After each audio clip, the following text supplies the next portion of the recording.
ಬೆಳ್ಳಿಯ ಮೋಡ ಅಲ್ಲಿ ಬೆಳಕಿನೋಡ. ಹಾಯ್ ಗೈಸ್, ಎಲ್ಲರೂ ಹೇಗಿದ್ದೀರಾ? ಎಲ್ಲರೂ ಚೆನ್ನಾಗಿದ್ದೀರಾ ಅಂತ ಭಾವಿಸ್ತಾ ಇದ್ದೀನಿ. ನಾನು ಕೂಡ ತುಂಬಾ ಚೆನ್ನಾಗಿದ್ದೀನಿ. ನಿಮ್ಮೆಲ್ಲರಿಗೂ ಅಂತ ನಾನು ಇವತ್ತೊಂದು ಕುಕ್ಕಿಂಗ್ ವಿಡಿಯೋನ ಶೂಟ್ ಮಾಡಿ ಇಟ್ಟಿದ್ದೀನಿ. ಅದು ಬಂದು ಬಟರ್ ಚಿಕನ್ ಅಂತ. ಸೊ ನಾನು ನಿಮಗೆ ರೆಸಿಪಿ ಹೇಳ್ತಾ ಹೋಗ್ತೀನಿ. ನೀವು ಕೂಡ ಒಂದು ಸಾರಿ ಮನೇಲಿ ಟ್ರೈ ಮಾಡ್ಬೋದು. ಆ್ಯಂಡ್ ನನಗೆ ಈ ರೆಸಿಪಿ ತುಂಬಾ ಇಷ್ಟ, ಅದಕ್ಕೋಸ್ಕರ ನಿಮ್ಮ ಹತ್ರ ಶೇರ್ ಮಾಡಿದ್ದೀನಿ ಅಷ್ಟೇ. ಅದಕ್ಕೂ ಮೊದಲು ನನ್ನ ವೀಡಿಯೋಸ್ನ ಯಾರೆಲ್ಲ ಸಬ್ಸ್ಕ್ರೈಬ್ ಮಾಡದೆ ನೋಡ್ತಾ ಇದ್ದೀರಾ, ದಯವಿಟ್ಟು ಹೋಗಿ ಸಬ್ಸ್ಕ್ರೈಬ್ ಮಾಡಿ. ಆ್ಯಂಡ್ ಯಾರೆಲ್ಲ ನನ್ನ ವೀಡಿಯೋನ ಸಬ್ಸ್ಕ್ರೈಬ್ ಮಾಡಿ ನೋಡ್ತಾ ಇದ್ದೀರಾ ಅವ್ರಿಗೆ ತುಂಬ ಹೃದಯದ ಧನ್ಯವಾದಗಳು. And please don't forget to like, share and comment. ಇಲ್ಲಿ ನಾನು ಬಂದು ಒಂದು 750 ಗ್ರಾಮಷ್ಟು ಚಿಕನ್ ತೊಗೊಂಡಿದ್ದೀನಿ. ನೀವು ಬೋನ್ಲೆಸ್ ಚಿಕನ್ನು ಕೂಡ ತೊಗೋಬೋದು. ಇಲ್ಲಿ ನಾನು ಬೋನ್ಲೆಸ್ ತೊಗೊಂಡಿಲ್ಲ, ಮಾಮೂಲಿ ಚಿಕನ್ನೇ ತೊಗೊಂಡಿದ್ದೀನಿ. ಆ್ಯಂಡ್ ಅದಕ್ಕೆ ಫಸ್ಟು ಶುಂಠಿ ಬೆಳ್ಳುಳ್ಳಿ ಪೇಸ್ಟನ್ನ ಹಾಕಿದ್ದೀನಿ. ಒಂದು 2.5 ಸ್ಪೂನ್ಸ್ ಹಾಕಿದ್ದೀನಿ ನಾನು. ಆ್ಯಂಡ್ ಸ್ವಲ್ಪ ಅರಿಶಿನ ಪುಡಿ ಹಾಕಿದ್ದೀನಿ. ಈ ಅರಿಶಿನ ಪುಡಿ ಹಾಕೋದ್ರಿಂದ ಅದು ಲೈಕ್ ಮೀಟ್ ಸ್ಮೆಲ್ ಬರಲ್ಲ ಅನ್ನೋ ಕಾರಣಕ್ಕೆ ಅರಿಶಿನ ಪುಡಿ ಹಾಕೋದು. ಆ್ಯಂಡ್ 1 ಟೇಬಲ್ ಸ್ಪೂನಷ್ಟು ಖಾರದ ಪುಡಿ, ಚಿಲ್ಲಿ ಪೌಡರ್ನ ಹಾಕ್ಬೋದು. ಆ್ಯಂಡ್ ಇದು ಬಂದು ಹೋಮ್ ಮೇಡ್ ಚಿಲ್ಲಿ ಪೌಡರ್ ನಾನು ಯೂಸ್ ಮಾಡೋದು. ಇದೆಲ್ಲನೂ ಆದಮೇಲೆ ತುಂಬ ಗಟ್ಟಿ ಇರೋ ಮೊಸರನ್ನ ನೀವು ಹಾಕ್ತಾ ಹೋಗಬೇಕು. ನಾನು ಮನೆಯಲ್ಲೇ ಮಾಡ್ತೀನಿ ಮೊಸರು, ಸೊ ಅದನ್ನೇ ಹಾಕ್ತೀನಿ. ಆ್ಯಂಡ್ ರುಚಿಗೆ ತಕ್ಕಷ್ಟು ಉಪ್ಪು ಸ್ವಲ್ಪ ಕಮ್ಮಿನೇ ಹಾಕಿರಿ, ಯಾಕಂದರೆ ಗ್ರೇವಿ ಮಾಡುವಾಗೆಲ್ಲ ಸ್ವಲ್ಪ ಹಾಕಬೇಕಾಗತ್ತೆ, ಅದಕ್ಕೋಸ್ಕರ. ಆ್ಯಂಡ್ ಈ ರೆಸಿಪಿನ ನೀವು ಚಪಾತಿ ಇಲ್ಲ ರೊಟ್ಟಿ ಜೊತೆಗೆ ಸರ್ವ್ ಮಾಡ್ಬೋದು. ತುಂಬ ಚೆನ್ನಾಗಿರುತ್ತೆ ಟೇಸ್ಟು. ಬೋನ್ಲೆಸ್ ತೊಗೊಂಡ್ರೆ ಅಂತೂ ಇನ್ನೂ ಚೆನ್ನಾಗಿರುತ್ತೆ. ಸೊ ಗೈಸ್, ಇನ್ನೊಂದು ವಿಷಯ ಏನಂದರೆ, ನಾನು ವಾಯ್ಸ್ ಸ್ವಲ್ಪ ಕಿರಿಕಿರಿ ಅನಿಸಿದ್ರೆ ಐ ಆಮ್ ರಿಯಲಿ ಸಾರಿ, ಯಾಕಂದರೆ ಸ್ವಲ್ಪ ಕೋಲ್ಡ್ ಆಗಿಬಿಟ್ಟಿದೆ, ಅದಕ್ಕೋಸ್ಕರ. ಸೊ ಇಷ್ಟು ಇಂಗ್ರೀಡಿಯೆಂಟ್ಸ್ ಎಲ್ಲ ಹಾಕಾದ್ಮೇಲೆ ನಾವು ನೀಟಾಗಿ ಮಿಕ್ಸ್ ಮಾಡಬೇಕು ಅದನ್ನೆಲ್ಲ. ಇದನ್ನು 15 ಮಿನಿಟ್ಸ್ ಇಲ್ಲ ಹಾಫ್ ಆನ್ ಅವರ್ ರೆಸ್ಟ್ ಮಾಡೋಕ್ಕೆ ಬಿಡಬೇಕು. ನೀಟಾಗಿ ಮಿಕ್ಸ್ ಮಾಡಾದಮೇಲೆ ನಾನಿಲ್ಲಿ ದಪ್ಪ ಸೈಜು ಒಂದು ಈರುಳ್ಳಿ ಮತ್ತು ಚಿಕ್ಕವು 2 ಟೊಮೆಟೊ ತೊಗೊಂಡಿದ್ದೀನಿ. ಆ್ಯಂಡ್ ಕಲ್ಲರ್ಗೋಸ್ಕರ 3ರಿಂದ 4 ಬ್ಯಾಡಗೆ ಮೆಣಸಿನ್ಕಾಯಿ ತೊಗೊಂಡಿದ್ದೀನಿ. ಆ್ಯಂಡ್ ಗ್ಯಾಸ್ ಮೇಲೆ ಒಂದು ಬಾಣಲಿನ ಇಟ್ಬಿಟ್ಟು ಅದಕ್ಕೆ ಬಟರ್ ಹಾಕಬೇಕು.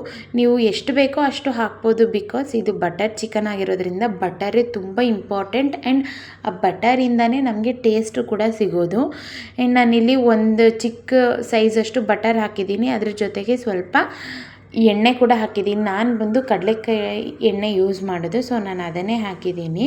ನಿಮಗೆ ಯಾವ ಎಣ್ಣೆ ಯೂಸ್ ಆಗುತ್ತೆ ಅದು ಹಾಕೋಬೋದು, ಇಲ್ಲಾಂದರೆ ಬೆಣ್ಣೆ ಕೂಡ ಹಾಕ್ಬೋದು. ಆ್ಯಂಡ್ ಇಲ್ಲಿ ನಾನು ಚಿಕ್ಕದಾಗಿ ಕಟ್ ಮಾಡಿರೋ ಈರುಳ್ಳಿನ ಶಾಲೋ ಫ್ರೈ ಮಾಡ್ತಾಯಿದ್ದೀನಿ. ಆ್ಯಂಡ್ ಇದು ನೀಟಾಗಿ ಫ್ರೈ ಆದಮೇಲೆ ನಾವು 2 ಚಿಕ್ಕದಾಗಿ ಕಟ್ ಮಾಡಿರೋ ಟೊಮೆಟೊನ ಸೇರಿಸ್ಬೇಕು. ಆ್ಯಂಡ್ ಅದನ್ನು ಕೂಡ ನಾವು ಫ್ರೈ ಮಾಡ್ತಾ ಹೋಗಬೇಕು.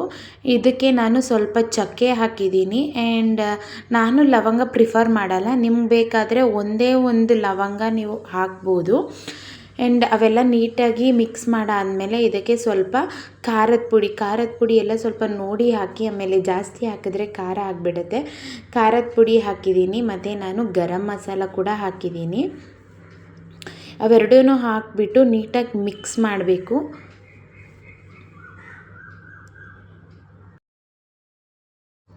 ಆ್ಯಂಡ್ ಇಷ್ಟು ಐಟಮ್ ಹಾಕಾದ್ಮೇಲೆ ಇದಕ್ಕೆ ಧನಿಯಾ ಪುಡಿ ಕೂಡ ಸ್ವಲ್ಪ ಹಾಕಿ ಮಿಕ್ಸ್ ಮಾಡಬೇಕು. ನೀಟಾಗಿ ಮಿಕ್ಸ್ ಮಾಡಾದ್ಮೇಲೆ ನಾವು ಇದಕ್ಕೆ ಸ್ವಲ್ಪ ನೀರನ್ನ ಸೇರಿಸ್ಬಿಟ್ಟು ನೀಟಾಗಿ ಕುದಿಯೋ ಥರ ಬೇಯಿಸಬೇಕು.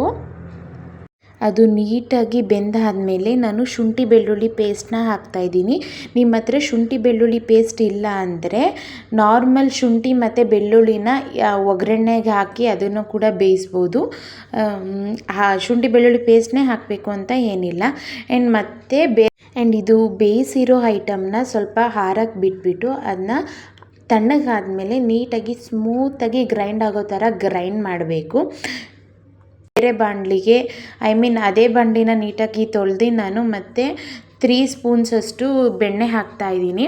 ಆಮೇಲೆ ಸ್ವಲ್ಪ ಕಡಲೆಕಾಯಿ ಎಣ್ಣೆ ಯೂಸ್ ಮಾಡ್ತಾಯಿದ್ದೀನಿ. ಇದು ಬಂದು ಆ ಚಿಕನ್ನ ಮ್ಯಾರಿನೇಟ್ ಮಾಡಿ ಇಟ್ಟಿರ್ತೀವಲ್ಲ, ಒಂದು 15 ಮಿನಿಟ್ಸ್ ಆಗಿರುತ್ತೆ ನಾವು ಇದೆಲ್ಲ ಮಾಡೋ ಹೊತ್ತಿಗೆ. ಆ ಮ್ಯಾರಿನೇಟ್ ಆಗಿರೋ ಚಿಕನ್ನ ಬಾಣಲಿಯಲ್ಲಿ ಮೇಯ್ನ್ಲಿ ಬೆಣ್ಣೆಯಲ್ಲಿ ಹಾಕಿ ಕರಿಬೇಕು ನೀಟಾಗಿ.